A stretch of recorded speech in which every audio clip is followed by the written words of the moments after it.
We are, as a people, inherently and historically opposed to secret society, opposed to secret oaths, opposed to secret proceedings, secret proceedings. No official of my administration, whether his rank is high or low, should interpret my words here tonight as an excuse to censor the news, to stifle dissent, to cover up our mistakes, or to withhold from the press and the public the facts they deserve to know.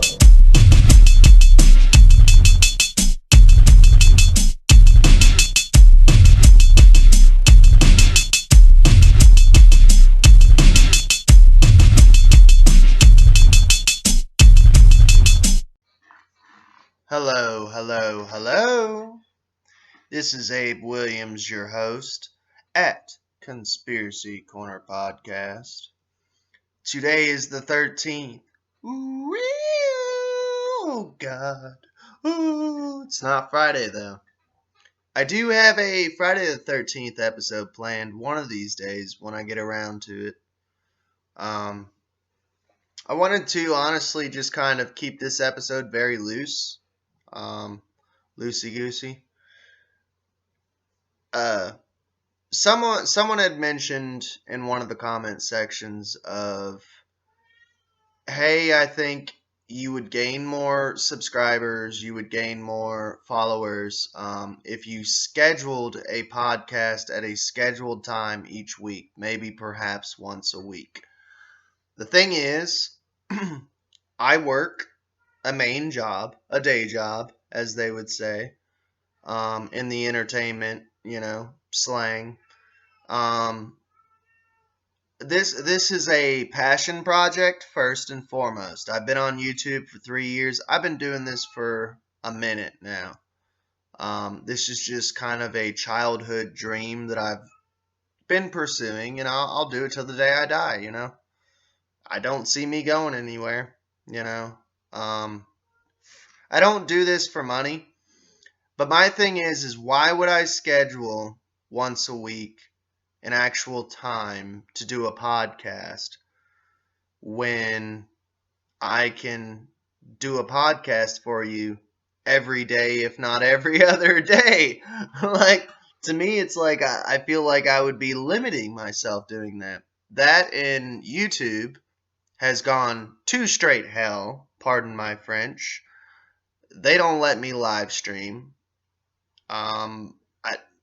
I don't know, someone else brought up something, another thing, I think it's Instagram or something like that. You could do live podcasts and all that jazz, but I don't know. I'm a poor man. I don't have money for the equipment. I don't have money for the cameras. I don't have money for that stuff right now. I'm just doing this out of love, and I'm doing it out of passion because it's something that I enjoy. Because I like to read and I like to study the unknown, the paranormal, the conspiracies, the cryptozoology. I like to study the dark side of things. But I do it because it lets me indulge myself in these subjects, and it lets me hopefully teach you guys and maybe give you some hope, maybe give you guys some light within these dark times. And I have fun. This is fun for me. This is fun. But yeah, today we are going to be covering a subject. I spent the other day, it was my day off, but I spent the day off researching a spot for me and Sammy to go to.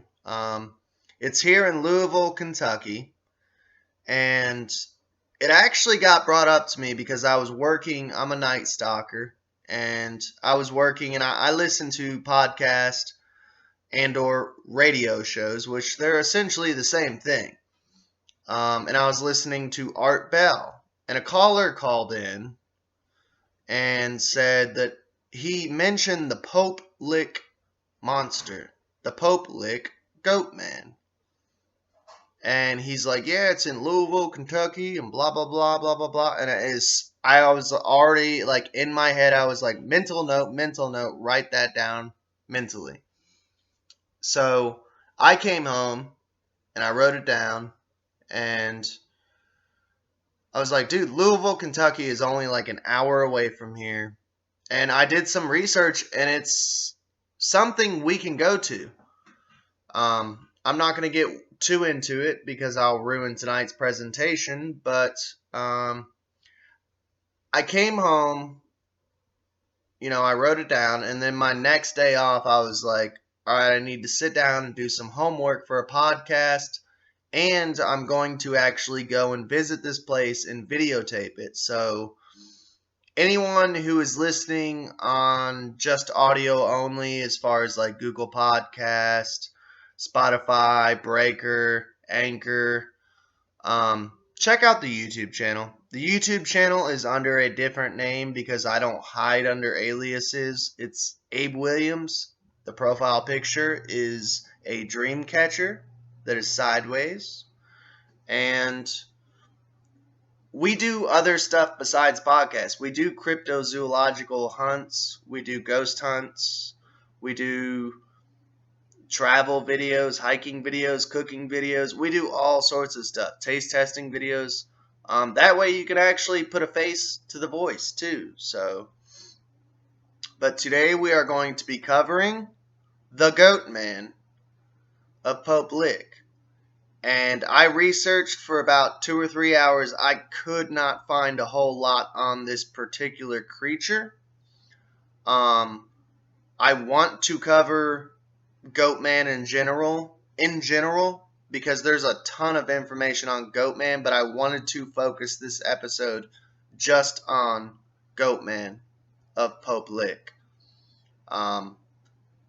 There's not a lot of info out there. I found several sheets of paper that I've printed out, and like digging around, this is as much as I could find without boring you to death and getting straight to the point. But worst case scenario, this will be a full episode, and I have some backlog ghost stories. So if you just enjoy podcasts in general and you want to stay tuned for the long haul, if you're driving or working or chilling, spark one up. If you're off the clock, sit back, buckle up, and enjoy. We are covering the Pope Lick Goatman. Now here's a little introduction into this creature. The Pope Lick monster, aka the Pope Lick Goatman, is a legendary part man, part goat, and part sheep creature reported to live beneath a railroad trestle bridge, if you actually want to go and find it, which we are going to find it. We live close enough. Over Pope Lick Creek. So that's where the name Pope Lick comes from. Lick, for some reason, in Kentucky, they're obsessed with the word lick on naming things. Like, there's a place called Bone Lick, there's a place called Paint Lick, and obviously Pope Lick. I have no idea why there's that obsession with that word lick, but they use it a lot here as far as naming towns and such. It's in the Fisherville neighborhood in Louisville, Kentucky. Now here we get to the legend of the Goatman of Pope Lick. Numerous urban legends exist about the creature's origins and the methods it employs to claim its victims. According to some accounts, the creature uses either hypnosis or voice mimicry to lure trespassers onto the trestle to meet their death before an oncoming train. Other stories claim the monster jumps down from the trestle onto the roofs of cars passing beneath it. Yet other legends tell that it attacks its victims with a blood-stained axe, and that the very sight of the creature is so upsetting to those who see it while walking across the high trestle are driven to leap off. So it can hypnotize you. And by the way, there is a more famous Goatman of Maryland, which that is actually, as crazy as it sounds, very plausible that it exists. If you actually start delving deep into it, there was a government experimental lab in that area to where they were splicing humans and animals together and messing with genetics and basically playing God or lowercase g's roles as far as the Anunnaki. It gets crazy. And I'll do a whole episode on that. But yeah, it uses hypnosis, is what they're saying, either to draw people in to get hit by a train, or to draw them in and decapitate them with an axe, which is what the Goatman uses in the Maryland accounts too. There's a theory that it was getting transported from the Maryland area from a train because it's on a railroad, that it broke out and overturned the train and escaped into the Kentucky area. It's a possibility. I keep my mind open to it, but as far as like local tourism and actually going out and visiting these places, first of all, ghost hunters and stuff, they kind of turn me off when they're like, oh, don't go to these places, don't go to these places, you know, it's too dangerous. But I'll go and I'll make money off of my YouTube channel or my sci-fi, you know, channel, whatever. Go to these places, just don't be dumb, just be respectful, be cool. I would like you guys to go to these places and visit these places. That's why I give you the addresses of these places. Go at your own risk. Have fun. You're a grown adult. This is an adult channel. Have fun. Just don't be stupid. Don't vandalize. Don't destroy. There you go. Problem solved.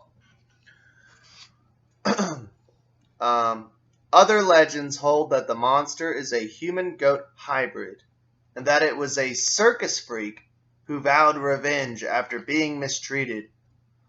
Which, honestly, if you start studying like the old circuses and stuff, there was a lot of craziness going on. Hey, if you're kind of blue-pilled, check out Water for Elephants. That kind of describes behind the scenes of what goes on in the circus industry. It's fucked up. I actually got to go to one of the last very few genuine circuses because it was like literally the last year they were doing it because they realized how screwed up it was, you know. Took my daughter to it. In one version, it is said the monster escaped after a train after the train derailed on the trestle. Another version, commonly told by locals of the area, claims that the monster is really the twisted, reincarnated form of a farmer who sacrificed goats in exchange for satanic powers. Now, this one, me and my wife actually were on the same wavelength. We both kind of felt that we could kind of see that in Kentucky, that because farmers in Kentucky, their life depends on what grows and the animals they have. That is their livelihood. So I could see a farmer getting desperate enough to sell his soul, sacrificing goats to become successful and obtain the American dream. I could see that happening in these southern areas such as Kentucky, man. And it gets weird out here, you know? It gets weird out here, dude. I could totally see that. The legends have turned the area into a site for legend tripping.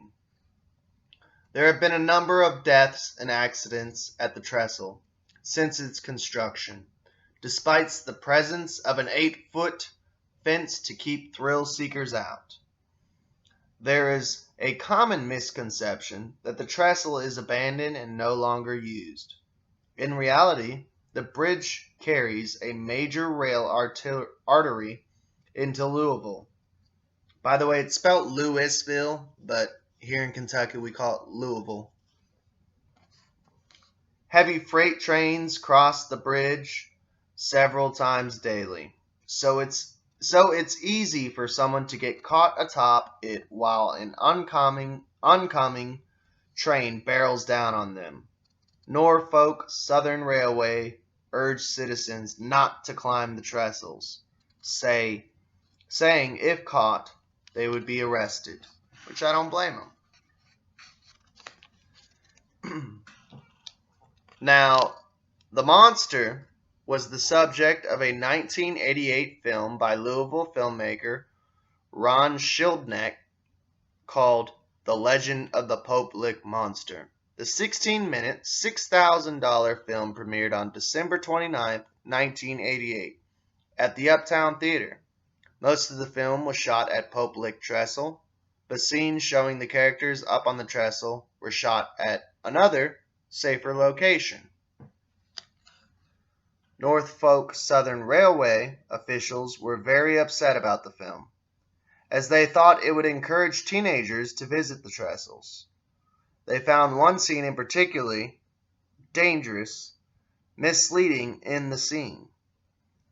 The main character, a high school student, narrowly escapes an approaching train by hanging off the side of the trestle. In reality, few people who would have the strength to hang on for 5 to 7 minutes it takes for a long train to clear the 772-foot trestle. In addition, the vibrations from the train are so strong that the ground beneath the trestle shakes as the train passes.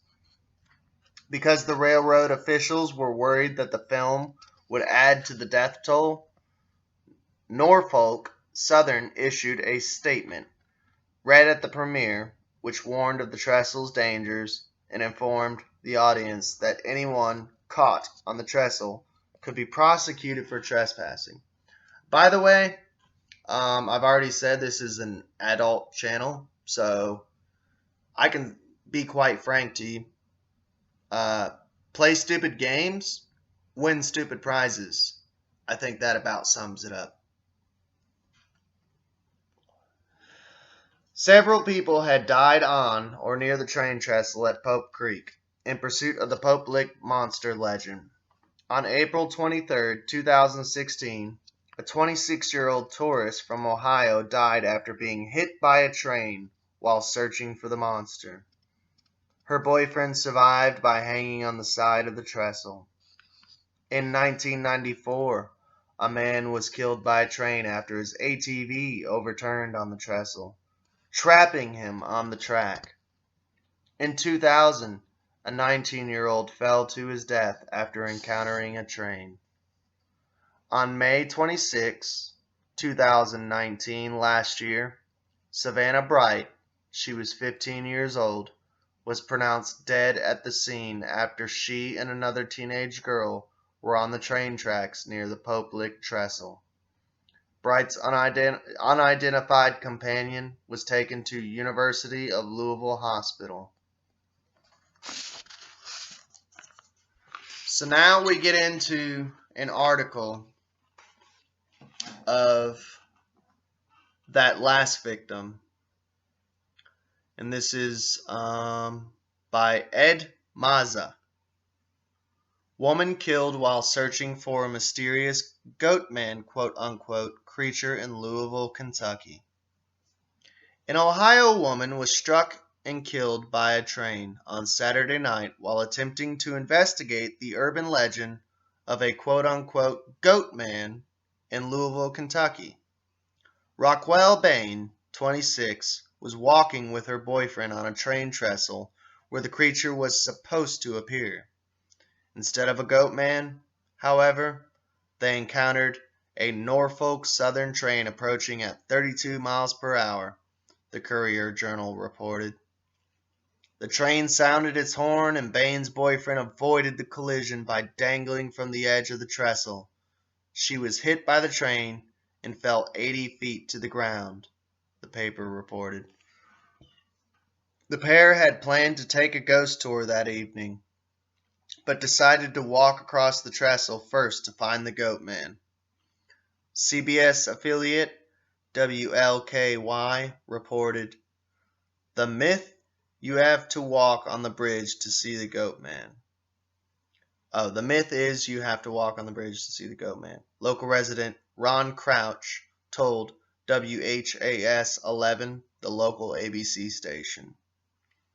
Crouch said he never seen any sign of the supposed creature, also known as the Pope Lick Monster, and named for the nearby Pope Lick Creek. "The only thing I see is a few deer every once in a while," he told the station. "I wouldn't confuse those with a goat." There were signs posted that warned people not to climb the trestle, but some do anyway. Wave, which that's on antenna television, which I have hooked up. The local NBC station, that's one of our channels though, is Wave, reported that some people mistakenly believe the track is no longer operational.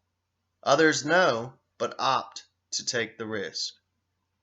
Quote, "When you're young, you think you live forever. It's a euphoria.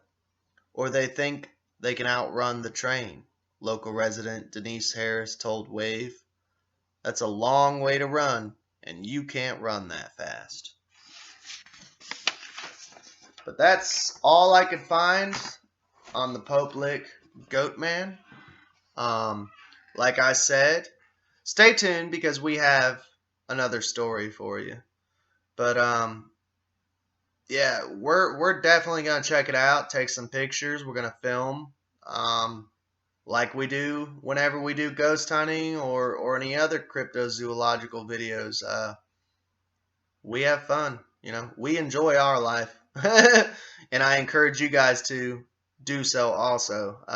I know we're going through a pandemic. Ooh. Yeah, I don't believe that shit. Go out, go have fun. Fresh air and sunshine will kill that fake virus that's going on. I promise you that. And here's a little double feature special for you. The Tramping Feet is the name of this story. It's a ghost story. It's the Gaffos House, Portsmouth, Virginia. The grizzled old sea captain didn't know when he had prayed last. It must have been many years ago, but it hadn't saved her. His lovely Maureen had died anyway. She had never been a strong one, and when the baby was born and there were complications, she was gone in a day or two. But behind her she left a treasure, tiny Kathy. Fortunately, his mother had stepped in and taken care of the infant. It was hard to realize that Kathy was now a young girl. For the past 2 years since his mother's passing, she had made a home for him. Now he was about to lose her too. "God, don't let the girl die. I know I could have been a better man. And I don't deserve her. I never have talked much to you. Maybe, I don't know how. But I'm trying, Lord." On he went up to the steps of the 4th-story house that had been turned into a hospital for Portsmouth yellow fever victims. The house was filled with patients, and bed had even been placed in the halls. Kathy was on the 4th floor, and that day she was tossing and turning so much that it made tears run down the old captain's weather-beaten cheeks just to watch her. He cradled her frail body in his arms, pleading, "I will take you to Richmond and buy you such lovely clothes, everything you want. Look at me. Speak to me. Kathy, you must get well. You must," he cried out. But like many other poor souls who were brought to the hospital, turning and tossing in the throes of the virulent yellow fever, Kathy did not get well. A Portsmouth gentleman who swears that his sea-going grandfather knew the captain says the captain stayed out at sea as much as he could after Kathy's death. When he returned for brief shore stays, his solitary figure could be seen striding along in front of homes a few blocks from the water. There he often paused to stare up at the fourth-floor windows of the house at 218 Glasgow Street. How could so much happen to this cheerful-looking house? It is yellow and with blue shutters, which is an important note because blue shutters usually repel spiritual energy, repel ghosts. And its interior is bright with shades of red, green, and gold. But the house did not always look this attractive. When Mary Alice and George Gaffos were first married, they moved into a ground-floor apartment here, as the old house was then divided into apartments. A full English basement home, it rises 4 stories above ground. The group soon began to dream of buying and restoring it, despite its unhappy history and their modest income. A few years later, however, they did buy and remodel it. Their dream had come true, but it was not all that they had expected. Or should we say that the house contained more than they had expected and ever could have believed? The Gaffoses are a pleasant, attractive couple. Mary Alice tells the story. From the first few weeks we lived there, strange things happened. The children noticed it first. Andrea would call us time after time, telling us that she had heard heavy feet going up the stairs. The girls slept on the 3rd floor and were very frightened there for a while. One night Andrea called and I ran up to her room. Quote, "It was going up the stairs again tonight, Mother," unquote, she said. I could hear the footsteps tramping up each tread, like someone with boots on, and I wondered if those feet were going to stop at the top of the stairs on my floor. I just held my breath. She threw her arms around my neck and hung on to me for dear life. Then our older girl, Sabrina, chimed in. They never stop, though. They go right up to the 4th floor, Mother, and sometimes we can hear them in the attic overhead. George and I got so frustrated for a while, we really didn't know how to handle it, for we thought the children were just hearing old house noises, creaks, and such.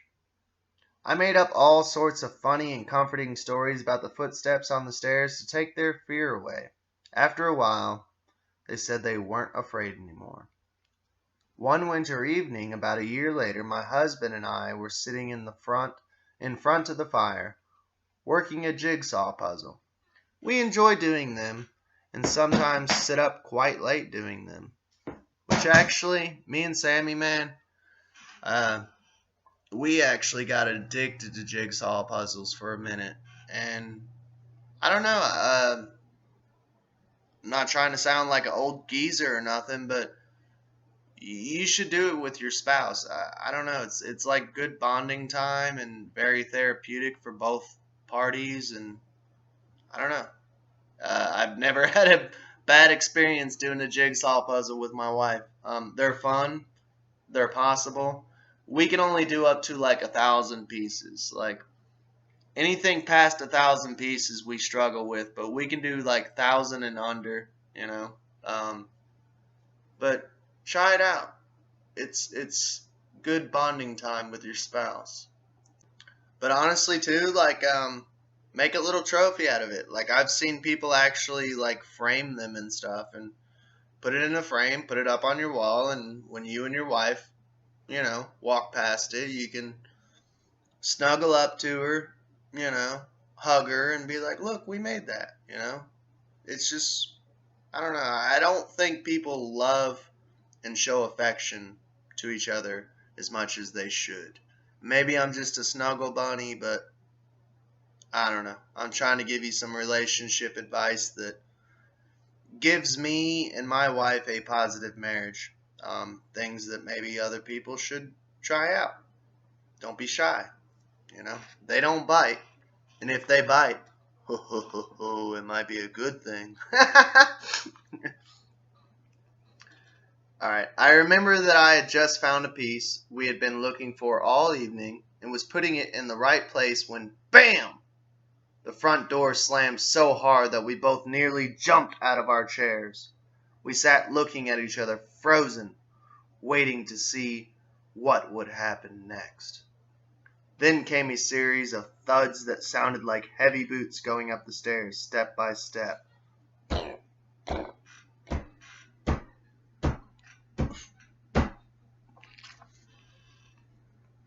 We heard them reach the top step of the first floor, then went on.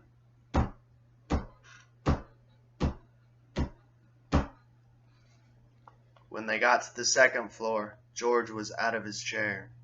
I'm going up there, Mary Alice, he said. The steps seemed to pause at the third floor landing. Then we heard them again.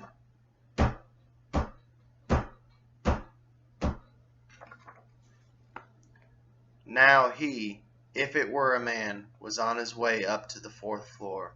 I was so relieved that he passed the third floor until we heard the attic door at the top of the stairs open and slam hard as it shut. George's face was white as he ran out into the hall and up the stairs, with me close behind him. We were very much afraid, and we both wondered what we were going to find in the attic. At the third floor, I stopped and switched up the lights upstairs, and when we reached the fourth floor landing, no light at all could be seen under the door. I'm not going into a completely dark room. Stay right here, said George. I'll get the flashlight and be back in a second. It seemed as if he were gone forever, but it probably wasn't over a minute or two until he returned. Get behind me, he whispered. And I did. He threw open the door and swung the powerful flashlight from one end of the room to the other. The attic was empty. With relief, we both just collapsed into each other's arms. Nothing happened for about a month after that. Then one night, when George was working on the third floor on something he had brought home from the office, and I was reading to Sabrina, he called downstairs. What are the girls doing playing in the attic this late? What do you mean? I hear them walking all over the place up there. You couldn't. Sabrina is down here with me, and Andrea is sleeping in her bedroom. I heard George go into Andrea's room, and in a few minutes he came downstairs carrying the sleeping child in his arms. I want you all to get out of this house immediately. There is someone upstairs. Go across the street, and if you hear a gunshot, call the police. He searched the attic, looked under the beds, and opened closet doors on every floor of the house. But like the night that the two of us had gone up to the attic, there was nothing to be found. At least nothing that anyone could see. My mother probably had one of the strangest experiences of all. We were going on a business trip, and she volunteered to spend the night with the girls. She slept in our room, which is right between the girls' bedrooms. Just as it does at home, her little dog slept on a pillow beside the bed. In the middle of the night, my mother awoke to a thump, thump, thump. First thing she thought about was the ghost. She determined that she wasn't frightened and that she was going to see if anything was there. Thinking it might be her dog, she said, Susie, now you get right back on that pillow. She reached over and found the dog was there. Then she exclaimed out aloud to herself, "My Lord, it's the ghost!" Her finger flipped the light switch, and when the light went on, she saw her bedroom slippers being tossed into the air, up and down, up and down, up and down.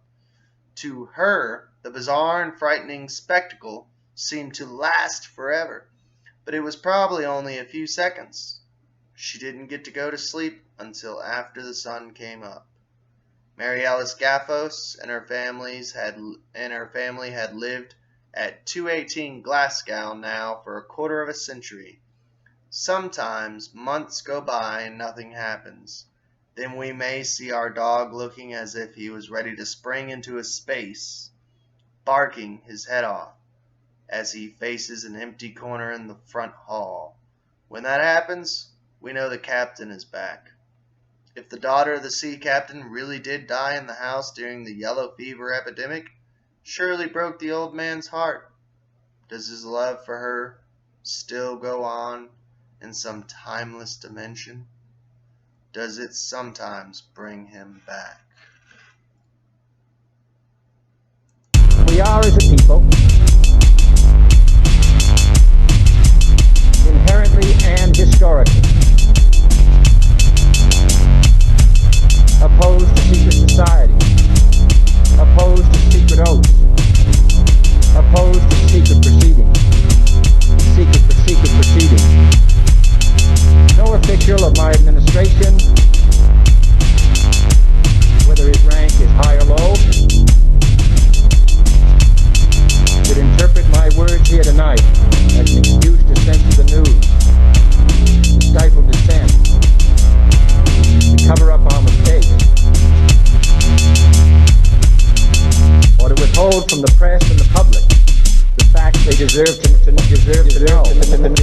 know.